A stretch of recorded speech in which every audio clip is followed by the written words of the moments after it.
جس طریقے سے آدمی 10 دن کے لیے جم کر بیٹھ جاتا ہے مسجد کے اندر تو اس کو بھی اعتکاف کرتے ہیں۔ تو یہاں وہی لفظ سوال ہوا یعقفونا، کہ وہ ایک قوم کے پاس سے گزرے، وہ ایسی قوم تھی کہ یعقفونا، وہ اعتکاف کیے ہوئے تھے، جم کر بیٹھے ہوئے تھے، علی اصنام لہم، جو ان کے لیے بت تھے۔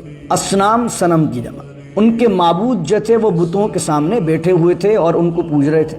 جب بنی اسرائیل نے یہ دیکھا تو کہا قالو یا موسیٰ، تو بنی اسرائیل نے، ابھی اللہ نے فرعون سے نجات دی ہے، اللہ تعالیٰ نے اتنے بڑے ظلم و ستم سے ان کی جان چھڑائی ہے، لیکن بعض اوقات آدمی اگر غلط ماحول میں کافی عرصہ رہ لیتا ہے تو بہت سی چیزیں کچھ لوگوں کی فطرت میں رچ بس جاتی ہیں، ان کو پھر جو ہے وہ اچھائی مزہ نہیں دے رہی ہوتی ہے، پھر وہ بار بار برائی کو یاد کر رہے ہوتے ہیں۔ تو ایسے ہی کچھ لوگ تھے جناب موسیٰ علیہ السلام کی قوم میں بھی، بنی اسرائیل میں اللہ نے اتنی بڑا انعام کیا، فرعون کو غرق کر دیا، دریا کے اندر راستے بنا دیے، یہ پار ہو گئے۔ اور اب یہاں پر جب ایک قوم کے پاس سے گزرے، بت پرست قوم کے پاس سے، تو حضرت موسیٰ کو کہنے لگے وَاحْلُلْ عُقْدَةً مِّن لِّسَانِي يَفْقَهُوا قَوْلِي اللهم صل على سيدنا ومولانا محمد معدن الجود والكرم وآله وصحبه وبارك وسلم وجاوزنا ببني إسرائيل البحر فأتوا على قوم يعقفون على أصنام لهم قالوا يا موسى اجعل لنا إلها كما لهم آلهة قال إنكم قوم تجهلون صدق الله مولانا العظیم۔ سورہ اعراف کی آیت نمبر ہے 138، یعنی 138 آیت نمبر ہے، اور 9ویں سپارے کے 6 رکوع کی آخری آیات کو ہم جو ہے وہ تلاوت کر رہے ہیں۔ فرمایا وجاوزنا بی بنی اسرائیل البحر، اور ہم نے پار کرایا سمندر کو بنی اسرائیل کے لیے، یعنی ہم نے بنی اسرائیل کو سمندر پار کروایا۔ فرعون سے بنی اسرائیل کو نجات مل گئی، وہ کیسے غرق ہوا سورہ مائدہ میں وہ ذکر آ چکا ہے۔ اس کے علاوہ دیگر مقامات پر بھی 11ویں سپارے میں، دیگر صورتوں میں اس کا تفصیلی ذکر آپ پڑھیں گے۔ تو اللہ رب العزت فرماتا ہے کہ بنی اسرائیل کو ہم نے سمندر پار کروایا، فَأَتَوْا عَلَىٰ قَوْمٍ، تو وہ جب سمندر پار کیا انہیں، وہ سمندر کون سا تھا؟ یہ جو ریڈ سی آپ کو نظر آتا ہے، بحیرہ قلزم جسے کہتے ہیں، بحیرہ احمر، تو یہاں سے وہ پار کرتے سائڈ میں چلتے رہے، اور سینا جو کہلاتا ہے اس ایریے میں وہ آئے، اور اس بحیرہ قلزم کے پاس جو ہے وہ سینا کے مقام پر ایک پہاڑ طور بھی تھا، جہاں اس کا آگے ذکر آئے گا، یہ عرب کی تھوڑی پٹی لگ جاتی ہے۔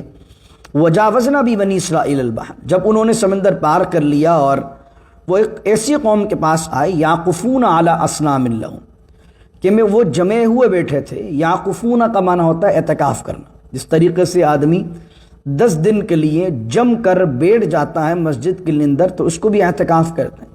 تو یہاں وہی لفظ سوال ہوا یعقفونا، کہ وہ ایک قوم کے پاس سے گزرے، وہ ایسی قوم تھی کہ یعقفونا، وہ اعتکاف کیے ہوئے تھے، جم کر بیٹھے ہوئے تھے، علی اصنام لہم، جو ان کے لیے بت تھے۔ اصنام صنم کی جمع، ان کے معبود جو تھے وہ بتوں کے سامنے بیٹھے ہوئے تھے اور ان کو پوج رہے تھے۔ جب بنی اسرائیل نے یہ دیکھا تو کہا قالو یا موسیٰ، تو بنی اسرائیل نے، ابھی اللہ نے فرعون سے نجات دی ہے، اللہ تعالیٰ نے اتنے بڑے ظلم و ستم سے ان کی جان چھڑائی ہے، لیکن بعض اوقات آدمی اگر غلط ماحول میں کافی عرصہ رہ لیتا ہے تو بہت سی چیزیں کچھ لوگوں کی فطرت میں رچ بس جاتی ہیں، ان کو پھر جو ہے وہ اچھائی مزہ نہیں دے رہی ہوتی ہے، پھر وہ بار بار برائی کو یاد کر رہے ہوتے ہیں۔ تو ایسے ہی کچھ لوگ تھے جناب موسیٰ علیہ السلام کی قوم میں بھی، بنی اسرائیل میں اللہ نے اتنی بڑا انعام کیا، فرعون کو غرق کر دیا، دریا کے اندر راستے بنا دیے، یہ پار ہو گئے۔ اور اب یہاں پر جب ایک قوم کے پاس سے گزرے، بت پرست قوم کے پاس سے، تو حضرت موسیٰ کو کہنے لگے اجعل لنا آلہہ، آپ بھی ہمارے لیے بنا دیں کوئی معبود، کما لہم آلہہ، جیسا کہ ان کے لیے معبود بنے ہوں، ایک بت ہمارے لیے بھی بنا دیں۔ قال انکم قوم تجہلون، حضرت موسیٰ علیہ السلام فرمانے لگے تم یہ کیسی جہالت کی بات کرتے ہو؟ قال انکم قوم تجہلون، اے میری قوم، میں تمہیں دیکھتا ہوں کہ تم جاہل ہو، حماقت کی، بیوقوفی کی بات کرتے ہو، اللہ نے اتنا بڑا انعام کیا اور تم دوبارہ بت پرستی کی طرف آنے کی بات کر رہے ہو۔ استغفر اللہ العظیم، ان ہؤلاء متبر ما هم فیہ وباطل ما كانوا یعملون۔ حضرت موسیٰ علیہ السلام فرماتے ہیں کہ بلا شبہ یہ لوگ جس کی پوجا میں پھنسے ہوئے ہیں وہ ہلاک ہو جانے والی ہے، اور جو کچھ یہ کر رہے ہیں وہ بالکل باطل ہے۔ یہ جو عمل کر رہے ہیں بالکل باطل ہے، متبر اور برباد کرنے والی شے ہے۔ قال اغیر اللہ ابغیکم الہا، فرمایا یہ موسیٰ علیہ السلام نے کہا کہ کیا میں تمہارے لیے اللہ کے سوا کوئی اور معبود تلاش کروں؟ ابغیکم، کیا میں تلاش کروں تمہارے لیے اللہ کو چھوڑ کر کوئی اور معبود، کوئی اور بت بناؤں اور وہ بھی میں بناؤں؟ وَهُوَ فَضَّلَكُمْ عَلَى الْعَالَمِينَ، اور عقل کا ناخن لو، اللہ نے تمہیں سارے عالم پر اس جہان میں فضیلت عطا فرمائی۔ کتنے انعام و کرام تم پر اللہ نے کیے ہیں، کس طریقے سے دریا میں راستے بنائے ہیں، یاد تو کرو اللہ کے نام کو۔ تو یہ تم کس طرح کی باتیں کرتے ہو؟ اب یہاں پر ایک تصور جو کچھ ہندوؤں کے اندر بھی کچھ فلاسفرز گزرے ہیں، بڑے بڑے نامی گرامی، ایک کا نام ڈاکٹر رادھا کرشن کے نام سے انڈیا کے اندر جو ہے اس نے فلاسفی بہت کتابیں لکھی ہیں۔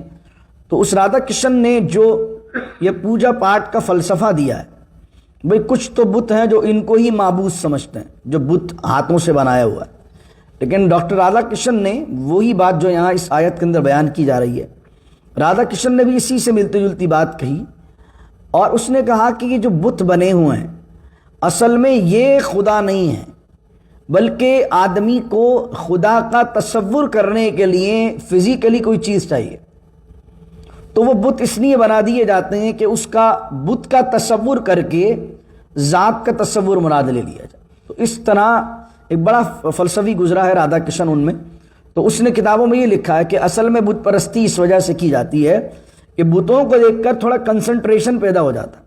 جیسے آپ کسی کے بارے میں خیال کرنے لگیں گے، اس کی تصویر سامنے رکھ دیں تو پھر واضح طور پر خیال آ جائے گا۔ اب اللہ کے لیے اگر آپ معاذ اللہ کوئی بت بناتے ہیں تو کس نے کہا کہ اللہ کے دو ہاتھ ہیں؟ انسان بت بھی بناتا ہے تو اپنے جیسا بناتا ہے، دو آنکھیں ہیں، دو کان ہیں، یعنی بت بھی خدا بھی بنایا تو انسان ہی بنایا۔ آپ ایک لمحے کے لیے سوچیں، خدا بنایا تو کیا بنایا؟ پھر آدمی سوچتا ہے کہ یار یہ دو ہاتھ تو کم پڑتے ہیں، سوچتا امیجن کرتا ہے، ازیوم کرتا ہے کہ اگر 10 ہاتھ ہوں تو جس طرح ہم 2 ہاتھوں سے بہت سارے کام کر لیتے ہیں، 10 ہاتھوں سے اور زیادہ کام کر لیں گے، تو وہ سمجھتا ہے شاید خدا کے، عام انسان کے 2 ہاتھ ہوتے ہیں، خدا کے 10-12 ہاتھ ہوتے ہیں، تو وہ اپنے دماغ سے مٹی کے 10-12 ہاتھ بنا دیتا ہے، چلو بھائی وہ بت بن گیا۔ تو آدمی تصور ہی نہیں کر سکتا خدا کی حقیقت کا۔ تو یہ فلسفی ٹھیک نہیں ہے کہ آپ کوئی اپنے ہاتھ سے کوئی چیز بنا دیں۔ ہاتھ سے میں آپ کی مورت تو تب بنا سکتا ہوں کہ جب میں نے آپ کو دیکھا ہے، میں نے آپ کو دیکھا ہے، میں آپ کی کوئی صورت بنا دوں، کوئی پینٹنگ کر دوں، آپ کی کوئی مورت بنا دوں۔ جب حقیقت کو ہی مخلوق نے نہیں دیکھا تو اس کی پینٹنگ یا اس کا بت کیسے بن سکتا ہے؟ اور پھر وہ آگے اب ذکر آئے گا، حضرت موسیٰ نے جب دیدار مانگا، اس کو جوڑیے گا اس آیت سے۔ یہ کیا چاہ رہے تھے کہ جس طرح اس قوم کے پاس بت ہیں، اس طرح ہمارے لیے بھی کوئی بت واضح ہو جائیں، تو ہم بھی جب عبادت کیا کریں تو سامنے رکھ لیا کریں انہیں۔ تو حضرت موسیٰ علیہ السلام نے انہیں سمجھایا اور کہا، بدھوں، اللہ نے تمہیں اتنی فضیلت عطا فرمائی اور تم شرک میں جاتے ہو، اللہ کی توحید میں شرک کرتے ہو، اور اللہ کے سوا چھوڑ کر کوئی اور معبود بناتے ہو، اور پھر ٹیکنیکلی بھی مسئلہ ٹھیک نہیں ہے، جو میں نے سمجھائی آپ کو بات جو رادھا کرشن نے لکھی، وہ بھی مسئلہ ٹھیک نہیں ہے کہ جب تک حقیقت کو کسی نے نہیں دیکھا ہے تو اس کی تصویر کیسے بنائی جا سکتی ہے؟ اللہ کی حقیقت کو کوئی دیکھے مکمل تو مکمل تصویر بنے نا، جب حقیقت سے کوئی واقف نہیں ہے تو اس کی تصویر کیسے بنائی جا سکتی ہے؟ تو فرمایا وَإِذَا أَنْجَيْنَاكُمْ، حالانکہ اللہ نے تمہیں نجات دی۔ اب یہ انعام یاد کروا رہا ہے۔ اللہ کی عادت یہ ہے کہ جب آدمی کوئی الٹی سیدھی بات کرتا ہے، ناشکری کرتا ہے، تو اسے ایک ریممبرنس کی کال دی جاتی ہے کہ یاد کر بھئی اللہ نے تجھ پر کیا انعام کیا تھا۔ وَإِذَا أَنْجَيْنَاكُمْ، یاد کرو جب اللہ نے تمہیں نجات دی تھی، من آل فرعون، آل فرعون سے، یسومونکم سوء العذاب، اور وہ تمہیں بہت برا عذاب پہنچاتے تھے، بہت دردناک تمہیں عذاب دیتے تھے، تکلیفیں دیتے تھے، مصیبتیں تمہیں پہنچاتے تھے۔ یقتلون ابناکم، بھول گئے وہ بات کہ وہ تمہارے بیٹوں کو قتل کرتے تھے، ویستحیون نساءکم، تمہاری بیٹیوں کو زندہ رکھتے تھے، وفی ذالکم بلاء من ربکم عظیم، اور یہ تھی تمہارے لیے تمہارے رب کی طرف سے ایک بہت بڑی آزمائش۔ یہ آزمائش تھی، اللہ نے تمہیں اس آزمائش سے نکال کر نجات دی ہے، تو تم تو شکر کرو اس کا، اور تم الٹی سیدھی ڈیمانڈ کر رہے ہو۔ اب یہاں سے رکوع شروع ہوتا ہے 7واں رکوع، اور یہاں پر الحمدللہ یہ جو آیت میں نے ابھی پڑھی ہے، یہاں پر الحمدللہ ہمارا 9واں سپارہ 6 رکوع کے ساتھ کوارٹر ہو گیا الحمدللہ. اب ہم سیکنڈ کوارٹر شروع کرنے لگے. وَوَعَدْنَا مُوسَىٰ 30 لیلہ، اور ہم نے وعدہ کیا موسیٰ علیہ السلام سے 30 راتوں کا. 30 کا معنی 30، لیلتن کا معنی 30 راتیں. وَأَتْمَمْنَاهَا بِعَشْرٍ، کیا فرمایا آگے؟ فرمایا کہ اور ہم نے اسے مزید 10 راتیں ملا کر پورا کر دیا. تھی کتنی؟ 30، 10 اور ملی تو کتنی ہو گئی؟ 40 ہو گئی نا. 30 تھی، 10 راتیں اور ملی تو 40 ہو گئیں. یہاں سے علماء نے ایک مسئلہ لکھا. یہ جو ہمارے یہاں مشائخ میں، صوفیہ میں، لاہور جائیے آپ تو حضور داتا صاحب کے مدار پر ایک چلہ گاہ بنی ہوئی ہے جو حضرت خواجہ غریب نواز کی ہے. خواجہ صاحب نے 40 دن وہاں گزارے. تو یہ چلہ اسلام میں کہاں سے ثابت ہے؟ چلہ یہ جو بزرگ کرتے ہیں 40 دن وہاں لگا دیے، 40 دن کا چلہ 40 دن وہاں لگا دیے. وہ 40 دن کا جو فارمولہ ہے جہاں سے وہ دلیل لی گئی ہے وہ یہ آیت ہے. وہ حضرت موسیٰ علیہ السلام نے طور پر کتنے دن کا چلہ لگایا؟ 40 دن کا. وَوَعَدْنَا مُوسَىٰ 30 لیلۃ وَأَتْمَمْنَاهَا، 30 دن کا تھا اور پھر اللہ نے 10 دن بڑھا دیے. اب الگ الگ روایات آتی ہیں کتابوں میں کہ وہ 40 کیوں ہوئے تھے. ایک روایت ملتی ہے کہ حضرت موسیٰ علیہ السلام کی جب 30واں دن مکمل ہوا تو آپ دن میں روزہ رکھتے تھے، رات میں عبادت کرتے تھے. دن میں روزہ رکھتے تھے، رات میں عبادت کرتے تھے. تو جب آخری 30واں دن ہوا تو آپ نے جو ہے وہ یہ سوچا کہ مجھے اللہ سے اب کلام کرنا ہے. تو آپ نے مسواک کر لی، اور مسواک کی وجہ سے اللہ رب العزت نے فرمایا اے موسیٰ کہ تم نے عمل کیوں کیا؟ تو کہا مالک میں نے اس لیے کیا کہ میں نے چاہا کہ جب میں تیری بارگاہ میں آؤں کلام کرنے کے لیے تو میں اپنے منہ کو جو ہے پاک صاف کر کے آؤں، تاکہ میرے منہ میں جو ہے وہ روزہ رکھنے کی وجہ سے کچھ بو پیدا ہو گئی. تو اللہ رب العزت نے فرمایا اے موسیٰ اب دوبارہ جاؤ، ہم تمہیں اسی روزے کی حالت میں دیکھنا چاہتے ہیں. تو 10 دن اور لگا کے آؤ. اب یہ روایت ملتی ہے، کچھ لوگوں نے کہا ضعیف ہے، کچھ لوگوں نے کہا صحیح ہے، لیکن یہ ذہن میں رکھیے کہ 30 دن ابتدا میں تھے اور 10 دن اور بڑھائے. یہاں ایک سوال یہ پیدا ہوتا ہے کہ کچھ بھی ہے 30 تھے کہ 40 تھے، ہو تو 40 گئے، تو اللہ نے 30 کو الگ کیوں بیان کیا اور 10 کو کیوں الگ بیان کیا؟ اللہ کہتا تھا کہ بھائی 40 رات تھی. فرمایا اس لیے بیان کیے کہ 30 رات تک تو روزے رہے اور 30 راتوں تک جو ہے وہ روزے اور افطار. اب رات کہہ کر پورا دن مراد ہے یہاں پر. جس طرح کہتے ہیں یار میں 20 دن سے تمہارا انتظار کر رہا ہوں، اس سے مراد کیا ہوتی ہے؟ ہماری اردو میں ہم کہتے ہیں 20 دن سے انتظار کر رہا ہوں، تو مراد کیا ہوتی ہے کہ دن میں انتظار کر رہا ہوں، رات میں نہیں کر رہا. کیا مراد ہوتی ہے؟ جب دن ہم بولتے ہیں تو وہاں سے مراد رات بھی ہوتی ہے. لیکن جب عربی کے اندر آپ بات کرتے ہیں تو عربی کے جو لوگ ہوتے ہیں وہ دن نہیں لیتے مراد، بلکہ وہ کاؤنٹ کہاں سے کرتے ہیں؟ رات سے کاؤنٹ کرتے ہیں. اچھا پھر یہاں پر بھی دن نہیں کہا، لیلہ کا. لیلہ کہہ کر پورا دن مراد لیا. اس کی ایک ریزن یہ بھی ہے کہ اسلامی چیزیں چلتی ہیں رات کے اعتبار سے. کیوں؟ کیونکہ اسلام کی مہینے کا رد و بدل کس پر بیس کرتا ہے؟ چاند پر. اور چاند کب نکلتا ہے؟ دن میں، رات میں؟ رات میں. تو ابن عربی نے بڑی خوبصورت بات لکھی اور بڑی روحانیت آمیز بات ہے. حضرت ابن عربی فرماتے ہیں کہ دنیاوی تمہارے جو معاملات ہیں وہ اگر تم شمسی اعتبار سے کرو، یہ جو کیلنڈر ہے جنوری، فروری، مارچ، اپریل، دنیاوی لحاظ سے جو بھی تم کام کرنا چاہو تو چلو اس سے کر لیا کرو. لیکن جن کا تعلق عبادات سے ہے، جن کا تعلق وظیفے سے ہے، جن کا تعلق روحانیت سے ہے، ان کے اندر جو کاؤنٹنگ کیا کرو وہ رات سے کاؤنٹ کیا کرو. کہ بھائی چاند کی پہلی تاریخ ہے، چاند کی دوسری تاریخ ہے، چاند کی چوتھی تاریخ ہے. کیونکہ قرآن نے کہا وَمِن شَرِّ غَاسِقٍ إِذَا وَقَبَ، وَمِن شَرِّ غَاسِقٍ، اور میں چاند کے شر سے پناہ مانگتا ہوں جب وہ چھپ جائے. آپ نے اگر سٹوریز پڑھی ہوں تو ہندوؤں کے اندر اماوس کی رات کس کو کہتے ہیں؟ جب چاند آسمان پر نظر نہیں آتا. تو ہمارے استاد مشائخ فرمایا کرتے تھے، جس سے میرے استاد مجھے اچھی طرح یاد ہے کہ وہ بدھ کے دن اور پیر کے دن تعویذ لکھا کرتے تھے اور جمعرات کو بھی لکھتے تھے. تو کچھ تعویذ ہمارے جو روحانیت کے قرآن و سنت سے مطابق ہوا کرتے تھے، وہ تعویذ جب لکھا کرتے تھے تو ان کی عادت تھی کہ وہ اسلامی تاریخ کے پہلی سے 15 تک لکھتے تھے، 15 کے بعد نہیں لکھتے تھے. کیونکہ وہ کہتا تھے کہ بھائی یہ جو تعویذ ہے ہمارے بزرگوں سے ہمیں دیا گیا ہے، اور یہ تعویذ ہمیں چڑھتے ہوئے چاند میں لکھنا ہے، اترتے ہوئے نہیں لکھنا ہے.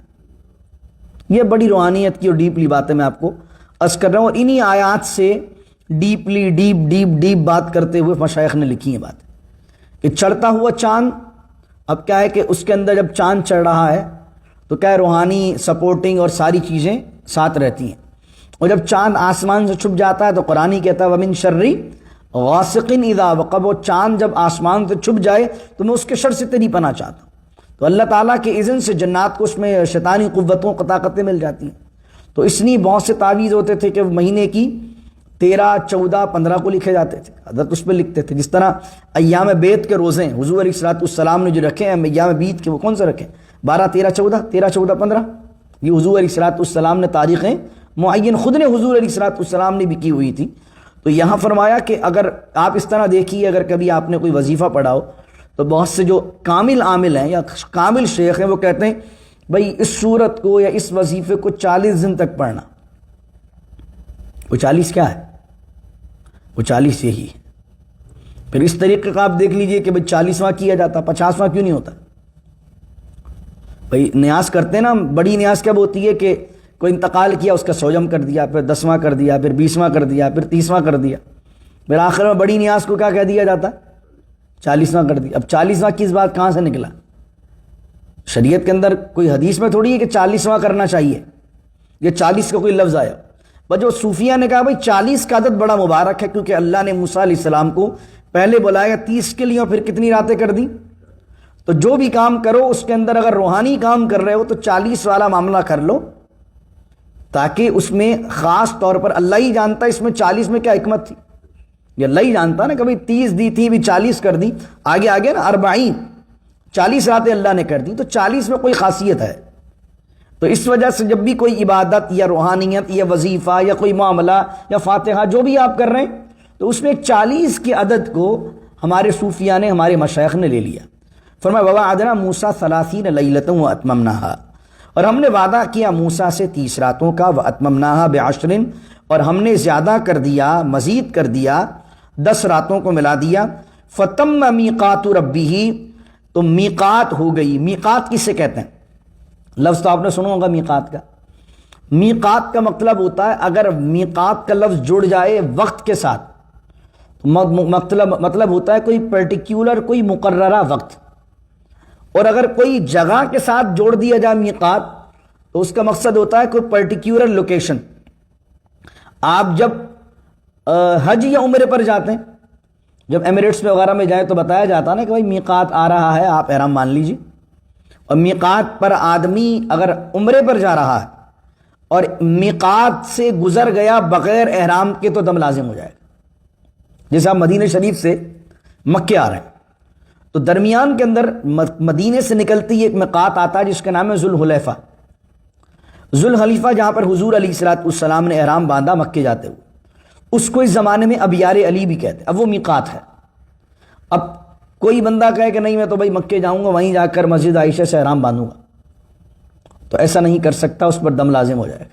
کیوں؟ جب مدینے سے مکے آنا ہے تو آدمی کو ابیار علی پر لازمی احرام باندھنا ہی پڑے، باندھنا ہی باندھنا۔ ہمارے کچھ دوست تھے، انہوں نے کہا کہ حضرت ہمارا تو کام جو ہے، ایک ہمارے دوست نے مدینہ شریف میں رہتے ہیں، انہوں نے کہا میرا تو حضرت روزانہ کام ہے، میں تو روزانہ میں ٹیکسی وغیرہ چلاتا ہوں، تو مدینے سے مکے جاتا ہوں، پھر واپس مکے سے مدینے لے کے آتا ہوں، پھر مدینے لے جاتا ہوں، تو بعض اوقات ہفتے میں 5 چکر مدینے سے مکے ہو جاتے ہیں، تو کیا میں ہر دفعہ احرام باندھ کے لے کر جاؤں؟ تو میں نے کہا بھائی جو بندہ حرم جا رہا ہے حرم کے ارادے سے تو تمہیں بھی احرام باندھنا لازم ہے، لیکن اگر کوئی بندہ احرام نہیں باندھ رہا 1 مرتبہ 2 مرتبہ، تو سال میں کسی بھی مرتبہ اگر وہ دوبارہ آ کر ابیار علی پر 1 مرتبہ بھی آ کر احرام باندھ کر عمرہ کر لے گا تو اس کے سارے دم ساقط ہو جائیں گے۔ جیسے ایک بندہ مدینہ شریف میں رہتا ہے، آپ مدینے میں تھے، آپ کو مسئلہ نہیں معلوم تھا، آپ مکے آ گئے۔ اب مکے آئے تو مکے میں آ کر کسی نے کہا کہ یار تم تو عمرہ کرنے کی نیت سے ہو، اور اب مکے سے مدینے سے مکے آ گئے، احرام بیچ میں نہیں پہنا، تو اب کیا ہوگا؟ یا تو دم دے۔ بعض اوقات کیا ہوتا ہے اب مدینے جا نہیں سکتا، مدینے جا اس لیے نہیں سکتا کہ جناب والا 2 دن رہ گئے فلائٹ کے اندر اور اب جانے آنے کا ٹائم نہیں ہے۔ یہ بعض اوقات کیا ہوگا کہ اب جس وقت آیا تھا گزر کر اس وقت جو عورت تھی اس کے ایام حیض نہیں تھے، مکے آئے تو ایام حیض شروع ہوا ہے، اب ایام حیض بھی 7 دن کے لیے ہیں، اب جانے کے اندر 1 دن باقی ہے، تو اب یہ رک بھی نہیں سکتا ہے، اور رک جائے یا تو 7 دن رکے اور بیگم کو واپس لے کر جائے اور واپس ابیار علی پر جائے، احرام باندھے، پھر واپس آ کر عمرہ کرے۔ لیکن اب اس کو نکلنا بھی ہے تو اب کیا کرے؟ دم دے دے۔ لیکن ابھی اس کے پاس دن موجود ہیں تو اس صورت میں کیا کرے؟ پھر واپس ابیار علی جائے اور وہاں سے احرام باندھے، پھر دوبارہ آئے اور حرم میں آ کر احرام باندھ لے۔ تو دنیا میں 5 میقات ہیں۔ یہ مسائل ہمیں سیکھ کر جانا چاہیے۔ بہت دفعہ اس طرح کی ٹیکنالٹی چیزیں آ جاتی ہیں جو کہ کتابوں میں مینشن نہیں ہوتی۔ البتہ ہر بندے کے ساتھ الگ نوعیت کا مسئلہ ہوگا نا، جیسے جمیل صاحب کے ساتھ کوئی اور الگ ہے، رضوان صاحب کے ساتھ کوئی الگ ہے، کمال صاحب کے ساتھ کوئی الگ ہے، تو ہر بندے کی سچویشن بعض اوقات کچھ ڈفرینٹ ہو جاتی ہے۔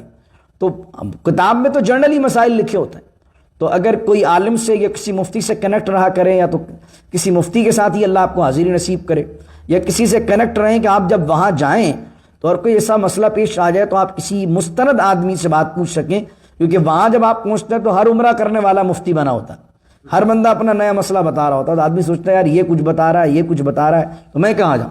تو لفظاً میقات کا ذکر آ گیا تو میں نے آپ کو بتا دیا۔ دنیا میں 5 ہی میقات ہیں، میقات بڑھتے نہیں ہیں۔ اور میقات یہ بنے کیسے؟ حضرت جبرائیل امین، کتابوں میں آتا ہے جبرائیل امین علیہ السلام نے جب ابراہیم علیہ السلام کو حج سکھایا، آ کے بتایا کہ اس طرح حج کرنا ہے، اس طرح حج کرنا ہے، اس طرح حج کرنا ہے، تو حضرت ابراہیم علیہ السلام کو ہی انہوں نے بتا دیے 5 میقات ہیں دنیا میں۔ بھئی یہاں میقات ہے، ایک جب آپ طائف جاتے ہیں تو طائف میں بھی میقات ہے۔ جب آپ طائف جائیں گے تو آپ کو واپس میں احرام باندھنا ہی باندھنا ہے، کیونکہ طائف میں بھی میقات ہے، مدینے سے واپس آ رہے وہاں میقات ہے۔ یہ جو صلی اللہ وادی جیرانہ ہے مکے کے اندر، اگر آپ کو یاد ہو جو مکۃ المکرمہ گئے، مسجد عائشہ سے احرام باندھتے ہیں اور ایک جیرانہ سے احرام باندھتے ہیں۔ جو تو جیرانہ جو ہے وہ میقات نہیں ہے، نبی کریم علیہ السلام نے اور دیگر انبیاء علیہ السلام نے بھی وہاں سے احرام باندھا ہے۔ تو 5 میقات دنیا کے اندر موجود ہیں۔ تو جب امریکہ سے بھی آپ لوگ جاتے ہیں، اللہ مجھے بھی یہاں سے سفر مدینہ نصیب کرے، پاکستان سے تو ہم جاتے ہیں تو ہمیں جو ہے وہ ایک میقات پڑتا ہے، یہاں سے نہ جانے کون سا میقات پڑتا ہے، لیکن جب آپ جاتے ہوں گے تو فلائٹ کے اندر لوگ کہہ دیتے ہوں گے کہ جناب اب میقات آنے والا ہے، تو اس سے پہلے آپ کو احرام باندھنا لازم ہے۔ تو میقات اگر لوکیشن کے ساتھ ہوگا تو پرٹیکولر لوکیشن، اور اگر وقت کے ساتھ ہوگا تو کوئی پرٹیکولر سرٹن ٹائم، کوئی مقررہ وقت ہوگا۔ تو اللہ نے کہا وَوَعَدْنَا مُوسَىٰ 30، اور ہم نے وعدہ کیا موسیٰ سے 30 راتوں کا اور زیادہ کر دیا 10 راتوں کو۔ فَتَمَّ مِيقَاتُ رَبِّهِ، تو اس کے رب نے مقررہ مدت پوری کر دی، اور وہ ہو گئی 40 لیلہ، 40 راتیں ہو گئیں۔ اب حضرت موسیٰ علیہ السلام کی 40 راتوں کے لیے کیوں آئے ہیں؟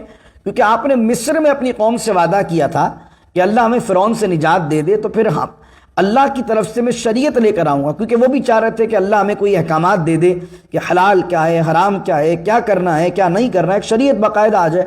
تو آپ نے فرمایا ابھی ہم ان سے نجات حاصل کریں تو پھر میں اللہ سے پاس جاؤں گا اور اللہ کی بارگاہ میں جا کر عرض کروں گا کہ مالک مجھے شریعت عطا فرما دے۔ جب آپ جانے لگے 40 راتوں کے لیے تو آپ نے اپنے پیچھے اپنے بھائی حضرت ہارون علیہ السلام کو اپنا خلیفہ بنایا، اور کیا کہا؟ وقال موسیٰ، اور کہا حضرت موسیٰ نے لأخیہ، اپنے بھائی سے، اور بھائی کون ہے؟ ہارون، جناب ہارون علیہ السلام۔ ان سے کہا اخلفنی فی قومی، کہ میں تمہیں خلیفہ بناتا ہوں، اپنا نائب بناتا ہوں، اپنا اسسٹنٹ بناتا ہوں اپنے بعد، تو وَأَصْلِحْ، تو اصلاح کرتے رہنا، ان لوگوں کی اصلاح کرتے رہنا، وَلَا تَتَّبِعْ سَبِيلَ الْمُفْسِدِينَ، اور اتباع نہ کرنا فساد کرنے والوں کے راستے کی۔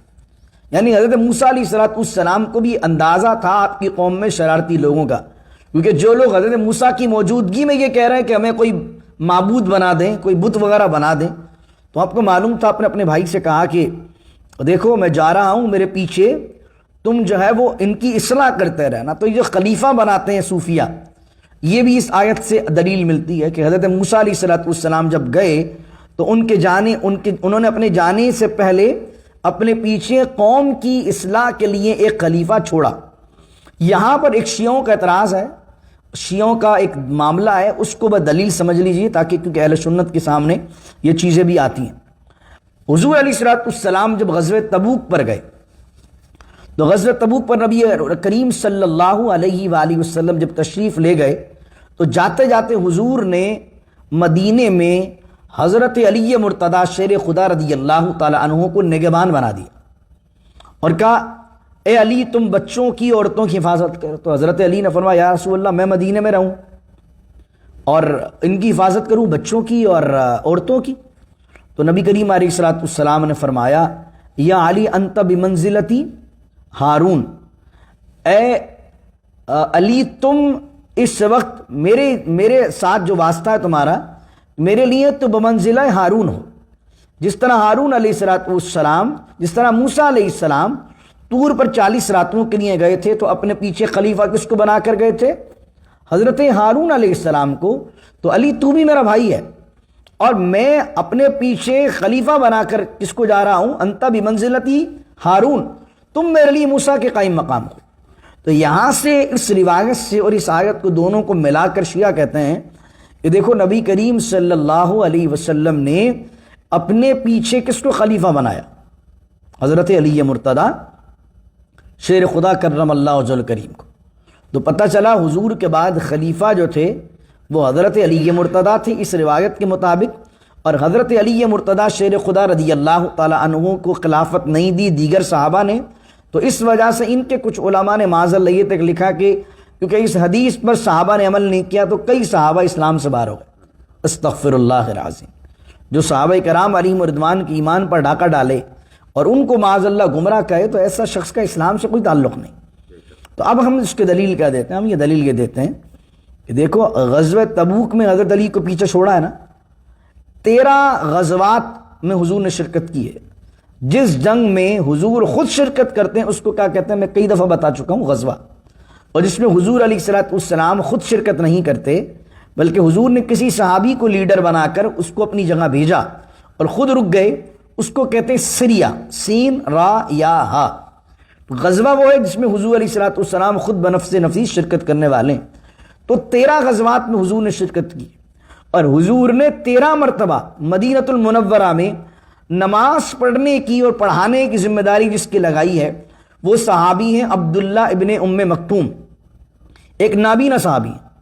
حضور جب بھی غزوات پہ جاتے تھے، سارا صحابہ جاتے تھے، تو حضرت حضور فرماتے تھے عبداللہ میرے جانے کے بعد جب تک میں نہ آؤں مسلمانوں کی مسجد نبوی میں امامت کرنے والے تم۔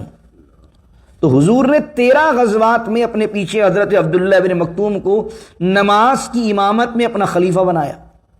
تو کیا آپ اس سے یہ دلیل لے لیں کہ حضور علیہ الصلوۃ والسلام کے وصال کے بعد حضرت عبداللہ ابن ام مکتوم رضی اللہ عنہ خلیفہ بننا تھا؟ حالانکہ جس وقت غزوہ تبوک کے موقع پر بھی حضرت علی کو خلیفہ بنایا ہے اس وقت بھی مسجد نبوی میں نماز پڑھانے والے حضرت عبداللہ ابن ام مکتوم تھے۔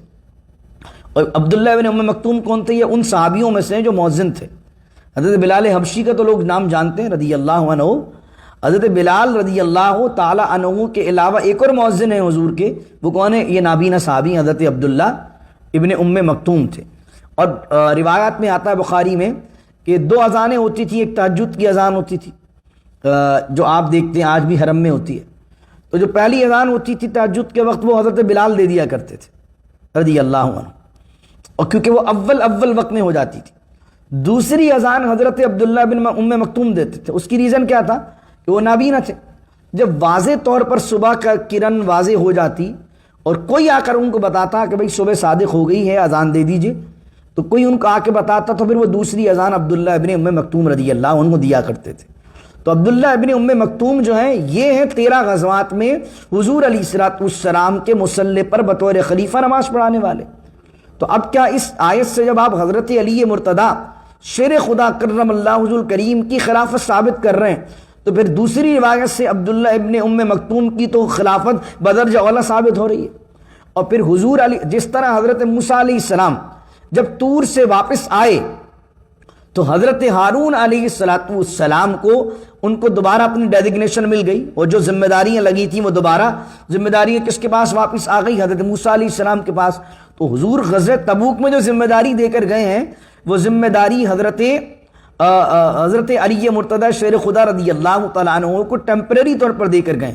اور جب حضرت ابو بکر صدیق رضی اللہ تعالیٰ عنہ کی حضرت علی مرتضیٰ نے بیعت کی ہے، انہوں نے تو اس وقت یہ دلیل پیش نہیں کی کہ وہ حضرت ابو بکر صدیق رضی اللہ عنہ کی جب بیعت کرنے آئے تو انہوں نے تو کبھی یہ نہیں کہا کہ اے ابو بکر تم نہیں معلوم مجھے تو آلریڈی حضور نے خلیفہ بنا دیا، یاد نہیں ہے غزوہ تبوک میں حضور جب جا رہے تھے تو مجھے خلیفہ بنا کر گئے تھے۔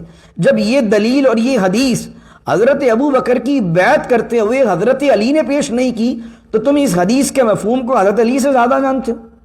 تو پتہ چلا اس طرح کی چیزیں ہمیں اہل سنت کو معلوم ہونا چاہیے, کیونکہ کوئی آیت یہ پڑھے اور اس کے بعد وہ حدیث پیش کر دے, دونوں کو ملا دے اور ایک سیدھے سادے سنی کو کہہ دے کہ بھائی یہ دیکھو خلیفہ تو حضرت علی کو بننا تھا اور معاذ اللہ دوسرے صحابہ نے خلافت پر قبضہ کر لیا, اور یہ بات کہہ کر کوئی آدمی صحابہ کے بارے میں کسی مومن کو بدگمان کر دے, تو اگر آدمی اللہ کے رسول کے صحابہ سے بدگمان ہو جائے گا تو پھر اس کا ایمان کس جگہ پر کھڑا ہے. آدمی سوچ لے. انشاءاللہ سوچ کے تو میں آیا تھا کہ اب آپ کو دیدار الہی پر بھی آج بات کر لوں, لیکن کیونکہ اس موضوع پر تفصیل سے ہماری گفتگو ہو گئی, انشاءاللہ کل میں انشاءاللہ عز و جل حضرت موسیٰ نے جو ریکویسٹ کی اللہ سے, ربی ارینی انظر الیک, الہی میں تیرا دیدار کرنا چاہتا ہوں, تو وہ کیا واقعہ ہے وہ انشاءاللہ کل کی آیات میں آئے گا. آج ہم نے 142 آئی تھنک سو 142 تک ہم نے آج تلاوت کیا. آج ہم نے کیا سیکھا؟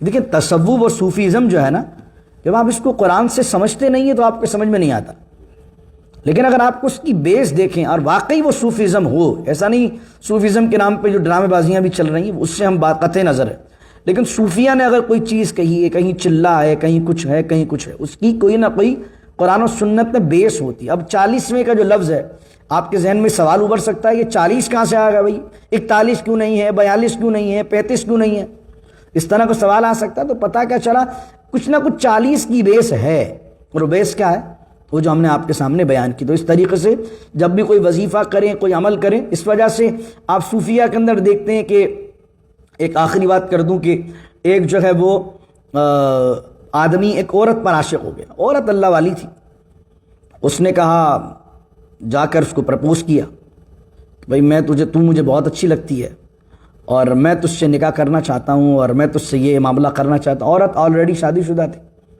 اس نے کہا اللہ سے ڈر, میرا آلریڈی ایک شوہر ہے. تو اس نے کہا تو اس سے طلاق لے لے اور پھر دوسرا نکاح مجھ سے کر لے, اور وہ اس کے پیچھے پڑ گیا. تو عورت اللہ والی تھی, اس نے کہا اس کی اصلاح کی جائے, اور اس عورت نے کہا کہ تو 40 دن تک فجر کی نماز بھی اور ساری نمازیں باجماعت پڑھتا رہے, اور 40 دن بعد میرے پاس آنا اور مجھ سے سوال کرنا کہ میرا کیا ارادہ ہے, تو میں تجھے اس کے بعد جواب دوں گی. وہ بندہ سچے دل سے محبت کرنے والا تھا. اس نے کہا محبوبہ نے جس سے عشق کرتے ہیں اس نے یہ حکم دیا ہے, تو اس نے نماز پڑھنا شروع کر دی, اور 40 دن تک مسلسل مسجد میں باجماعت نماز پڑھتا رہا, اللہ کی بارگاہ میں سجدہ کرتا رہا. اس کے بعد جب 41ویں دن ملاقات ہوئی تو عورت نے پوچھا کیا معاملہ ہے. اس نے کہا جس پروردگار کی بارگاہ میں 40 دن تک میں جانے لگا ہوں, اب دل میں تیری محبت نہیں بچی ہے, اس حقیقی رب کی محبت پیدا ہو گئی. ٹھیک ہے, تو اب کیا ہے کہ یہ 40 کے اندر بھی جو ہمارے صوفیہ رہے, اس کے اوپر ایک لطیفہ بھی بنایا. وہ لطیفہ بھی مشائخ نے لکھا ہے کہ عبادت بھی پھر سچے دل سے ہو, اس کو پانے کے لیے ہو. تو یہی واقعہ کسی اور عورت نہیں پڑا, اس کو بھی کسی نے پرپوز کیا, تو اس نے کہا وہی ٹیکنیک استعمال کرتے ہیں کہ جو ہے وہ سامنے والا نمازی ہو جائے گا, جان بھی چھوڑ دے گا. تو اس نے کہا کہ بھائی جاؤ جا کے تم 40 دن تک نماز پڑھو, 41ویں دن جواب دوں گی. وہ بندہ 40 دن کے بعد فوراً 41ویں دن آ گیا, بولے کیا جواب ہے, کیا جواب ہے. تو وہ سوچنے لگی تو بدلا ہی نہیں 40 دن کے اندر, 41 دن پھر سر پہ کھڑا ہے. تو اس نے کہا کہ بھائی میں تو تمہارے سے کوئی شادی عادی کرنے کا ارادہ نہیں ہے, یہ تو میں نے تمہیں سدھارنا چاہتا اور فاقہ کتاب ملتا ہے. اس نے کہا اگر ایسی بات ہے تو ہم نے بھی 40 دن وضو سے نماز نہیں پڑھی, ساری بے وضو پڑھی. استغفر اللہ. تو کیا پتہ چلا لطیفے کے اندر بھی علماء نے کیا لکھا ہے, انہیں لکھا دیکھو کیا ہے کہ ایک عمل کرنا ہے اللہ کے لیے کرنا ہے, باوضو جو اس کے شرائط ہیں اس کے ساتھ کرنا ہے.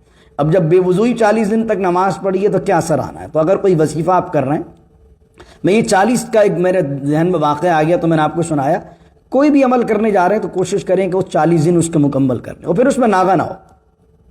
یعنی ایک دن بھی ناغہ ہو گیا تو کیا ہوگا کہ وہ وہ جو ایک پورا پیکج ہے وہ تسلسل ٹوٹ جائے گا, تو وہ جو اس کی برکت آنی ہے. تو اگر کسی آپ کے شیخ نے, آپ کے مرشد نے کہا بیٹا یہ 40 دن تک پڑھتے رہو, یا کسی کتاب میں آپ نے پڑھا بھائی 40 دن تک یہ عمل کرو, تو آپ کہیں بھائی 40 کا 35 دن کر لو تو کیا حل ہے.